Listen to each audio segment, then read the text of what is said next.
welcome to lecture 22. In this lecture we will discuss regional and metropolitan planning. In the last lecture we discussed couple of theories, concepts and methodologies in urban and regional planning, and it will be better if we see some of the examples and cases on regional planning and urban planning both, so that you can understand that how a city development takes place in a city and beyond the city in a region. So, today we will have discussion or demonstration and few examples. So, we start with the Indian cases. We will have Delhi and Mumbai case, and then we will have a little detailed case of an international case, that is Iskandar region in Malaysia. So, let us start with Mumbai and Delhi.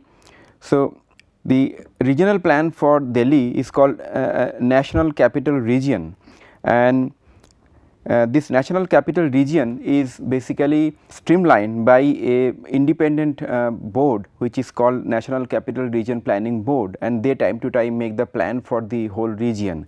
So, here is a plan for the National Capital Region.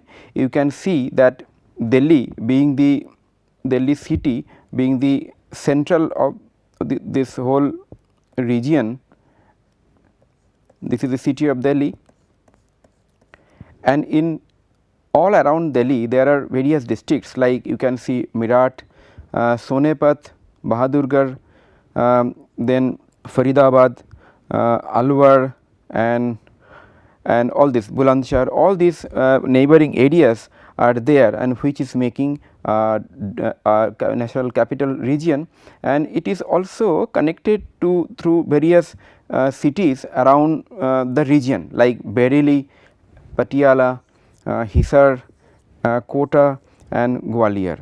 Now, so a region here, in this case region is a combination of not only a few cities, it is a combination of the part of various districts, and in the right side of this map you can see that there are various metro centers as we discussed, like Faridabad, Vallabhgarh, Ghaziabad, Meerut, Goregaon, Manesar, Noida, Sonepat, Kundli and Greater Noida. So, all these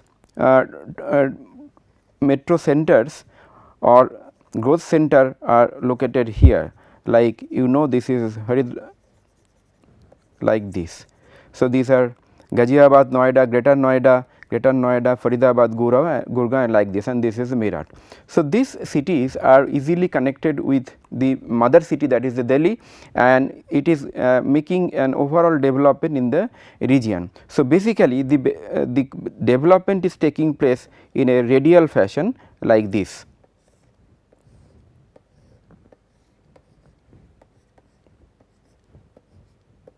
And if the growth is in radial fashion, so there will be requirement of circular concentric road network which is there in Delhi and its around.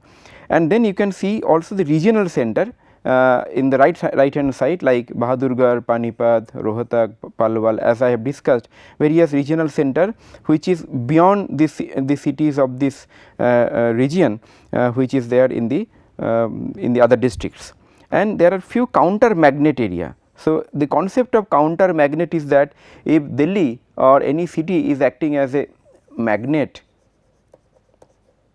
in terms of economic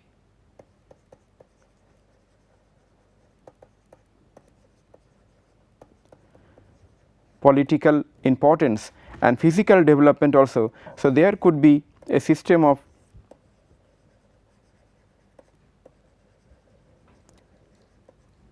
counter magnet to supplement the importance and the development of the magnet, which we discussed, similar theories we discussed in last lectures. So, this is making the total capital region of the Delhi for the comprehensive and the sustainable development. Now, let us see another picture, so that we can discuss in greater details.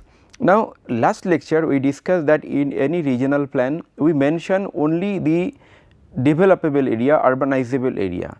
Unlike the city development plan or development plan, we do not indicate the detailed land use plan or even gross land use plan. In regional plan we just show the urbanizable area or non-urbanizable area. So, let us have a look at the urbanizable area, non-urbanizable area in the national capital region. Here in this plan you can see that the yellow color is depicting the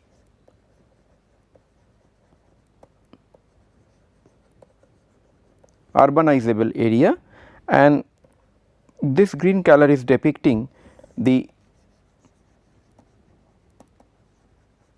agricultural area. Basically these are rural area, and red area or dark red, this is showing the existing cities or already built up area. And apart from that there are conservation area, and so there could be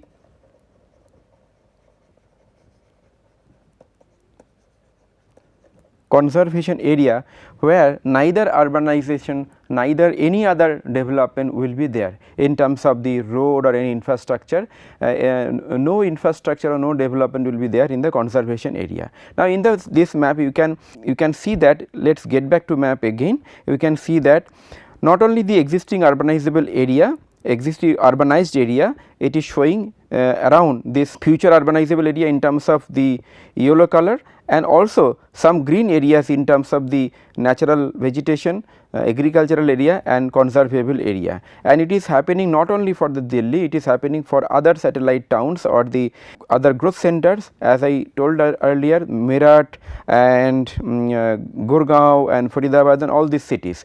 So, this is how we represent a regional plan for any metropolitan city. So, basically even though it is mentioned here as a regional plan, basically it is a metropolitan and regional plan together. So, let us see another example for the city of Mumbai. So, you know that for Mumbai the regional plan is done by Mumbai Metropolitan and Regional Planning Authority or Development Authority, in short MMRDA. So, this is the regional plan for the Mumbai. Similarly, like Delhi regional plan, you can see that they have mentioned or indicated the already developed area or urbanized area,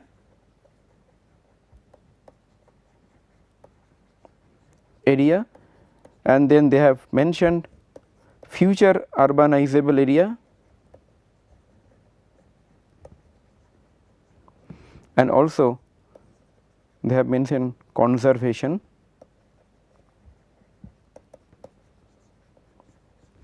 area. So, here these are the existing developed area, and apart from that they have mentioned various urbanizable area, future industrial area like this, like that, so many areas they have indicated. So, apart from that there are conservation area like this, like this. So, these are the conservation area which need to be conserved and not to be urbanized. And if you see that this part, this is the only part of the Mumbai core city area. This is the Navi Mumbai, which you know the largest counter magnet or largest new town area, new town which holds 20 lakh population, and there are few other settlements, other townships. So, this is together making the Mumbai metropolitan and regional plan. So, after seeing this Delhi and Mumbai examples, let us take little bit more details. Let us see how the regional plan for other cities in other countries done. So, let us take an example of Iskandar region at Malaysia. So, let me show the map first. This is the map of Malaysia, and in this country this portion is the region which we are going to discuss now. This region is called Iskandar region, or in short they call it South Johor Economic Region, in short SJER. So, for this region they have made a complete fantastic regional plan, and they have presented through their documentations, through their Planning Authority. So, few of the salient points I would like to share with you. Let us take a look on the objectives. Now, I am not going into much details about the broad write off and all those things, just see the key elements. Like the first objective, they are mentioning that rationalize national spatial planning for the whole region, utilization of land and natural resources, balanced regional development, spatial and environment quality and diversity. So, these are the broad objective for the regional plan. Then they are saying a vision of developed, sustainable and glorious Johor. So, please see the term, that is the developed, sustainable and glorious. So, this is the broad vision of the whole region. I am not going into much details here. I will come just directly to the some key points again. The foundation of this regional plan, one is nation building, one is growth and value creation, third is equitable and fair distribution of the resources among stakeholders. So, they have taken 5 principles. One is international positioning, so that this region can be compared with any other progressive region in the country in terms of urbanization, in terms of the economic development, then establishing hard and soft infrastructure enablers, then investment in catalyst project, establishing a strong institutional framework and creation of a strong regulatory authority, and ensuring a socio-economic equity and buy-in from the local population. So, based on the 5 principles, let us see how they have framed the plan. So, this is the detailed plan of the Iskandar region. Now, here you can see there are colors like light green. So, this light green shows the existing agriculture, the dark green shows the conservable area, which is the Ramsar zone,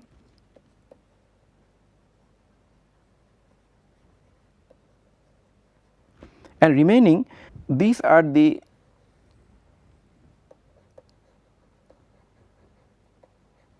urbanized area where they have already developed the either cities or the villages.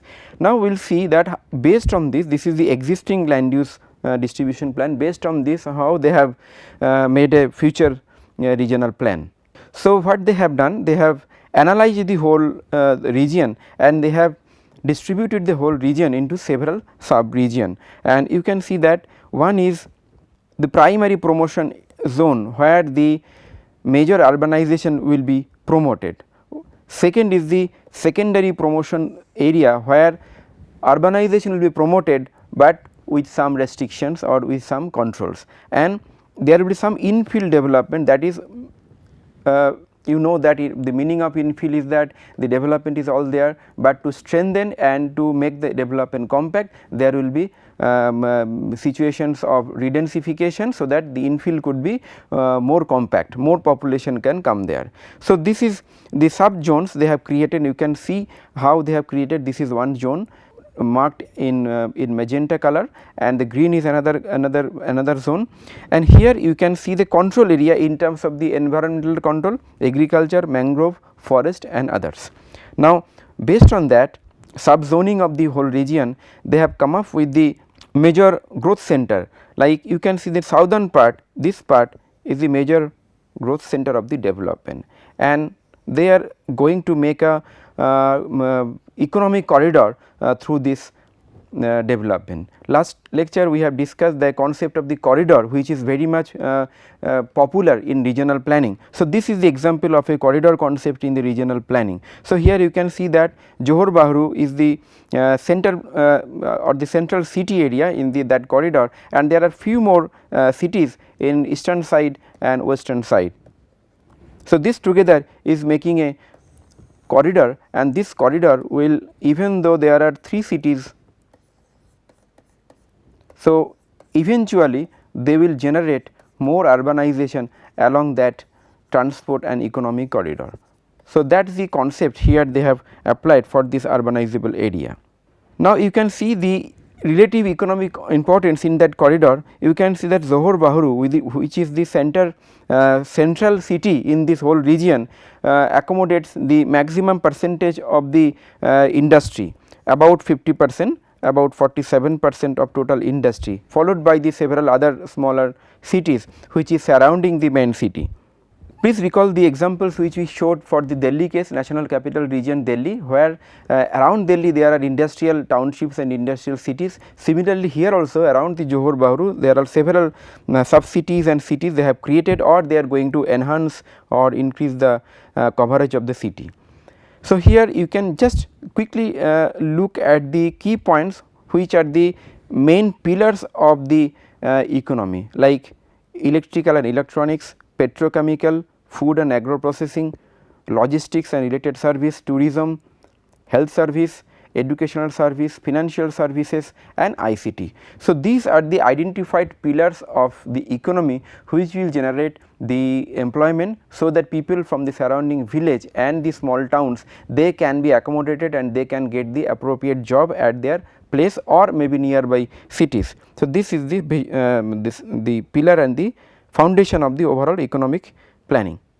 Now, not only that, since our overall course, the focus of the course is urban governance. So, I could bring some screenshot about how they are managing their organization. So, you can see that their organization is also designed in a hierarchical manner, and at the same time they have a system of the feedback mechanism and the staffing consideration they have done through such a way, so that each and every sector, every section is connected with each other, and also they connect with the converging or the authority of the organization. So, that is the important part of the organizational framework.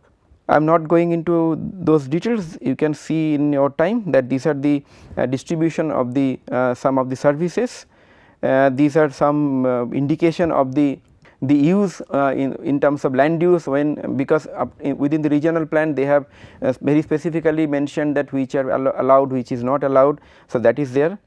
Not only that, low cost housing is integrated and considered here. Yes, in this plan you can see that how they have demarcated the future housing. So, it is not only that the current housing or the future land use, they have indicated where the future housing will come. Let us take a quick look of the housing categories. One is high density, medium density, medium high density and low density. There are some village, and within that, so this will be distributed on that region as and when the cities will be developed. Okay. So, these are major cities, major urban center along corridor, because so this is the major corridor where they are designing the major center, and this corridor is very near to the Singapore. So, that is why this corridor is taking is getting the advantage of nearness of the Singapore, and this is another city which is connected with the major city Johor Bahru. So, the city of Singapore, Johor Bahru and the Chennai city, these are connecting as another corridor, and this is acting as another east to west corridor. So, this is how they are developing the region. So, there are few sensitive area in terms of the ecology and the environment. So, basically the mangrove areas and the green areas which they have conserved meaningfully with appropriate rules and regulations like this. So, they have Ramsar site, you know that all over world the ecologically sensitive and ecologically significant areas are conserved through the Ramsar convention. So, they have the Ramsar site here in this region in the south area. So, that they have prescribed for the preservation. So, this is a detailed view of the Ramsar area. You can see that how settlements are going towards the mangrove area. The similar situation you will find for various coastal cities in our country, for example, Mumbai, for example, various cities are there. So, for all those coastal cities, recently we have seen that in Kerala for the coastal cities they have faced havoc rainfall and the flood. So, it is also important to conserve the mangrove areas and the natural elements, so that this can act as a barrier towards the larger rainfall, and also it can maintain the ecology balance. So, that they have done. This is another detailed view on the eastern coast. So, the eastern coast and the western coast, both of them they have conserved with the appropriate regulations. So, this is the possible development along coastal zone. So, you can see that central portion is basically where they are allowing the urbanization, whereas in the eastern part and the western part they are basically conserving in terms of the development. They are not allowing much urbanization in this two sub region. So, not only that, now this is another very detailed look of the Johor Bahru city center area, where they have made a detailed plan of the city center in terms of the commercial and other employment generation activity. Let us have a quick look about the transportation network. So, this is the transportation network having the expressway. There are some expressway which is existing, there are some proposed expressway. So, this expressway together will create a network of the whole region, and that will enhance the functioning of the corridor concept in this region. Another view of the primary and the secondary road development. So, you can see that the economic corridor, transport corridor and the urbanization concept are going together in hand, so that nothing is isolated, everything is integrated, and so that it can give a clear picture of the future development in terms of urbanizable area and non-urban or non-urbanizable area. And if it is on the urbanizable area, what type of urbanization is there, that is also mentioned. Okay. These are some interchange areas in the network, in the transport network. I am not going into much details. So, having said that, we come to the end part of the lecture. In this lecture we have demonstrated few regional plans, so that you understand better that how regional plan works, and because in the last lecture we discussed the theories of the regional and the urban planning.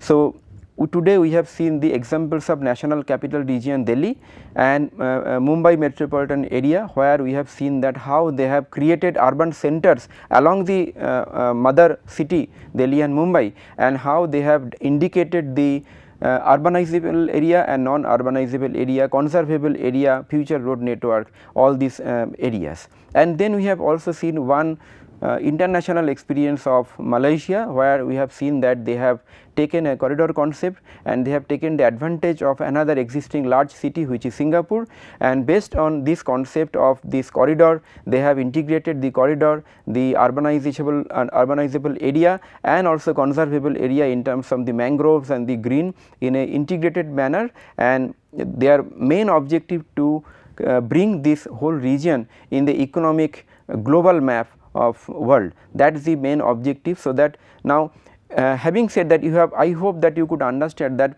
region as a whole can take or can integrate the development of various cities and can generate a huge number of jobs, huge number of housing as a whole. So, before coming to the urban planning, it is very important to see the regional planning. In Indian context, apart from the larger cities like Delhi and Mumbai, there are other regions also, but practically some of the regions the planning work is yet to be started or yet to be implemented in the proper manner. So, if you are involved in a regional planning authority or planning authority or in a urban local government, please look into the matter and also integrate the regional planning and urban planning together. So, next lecture we will discuss the urban planning and we will also show some demonstration of the urban planning.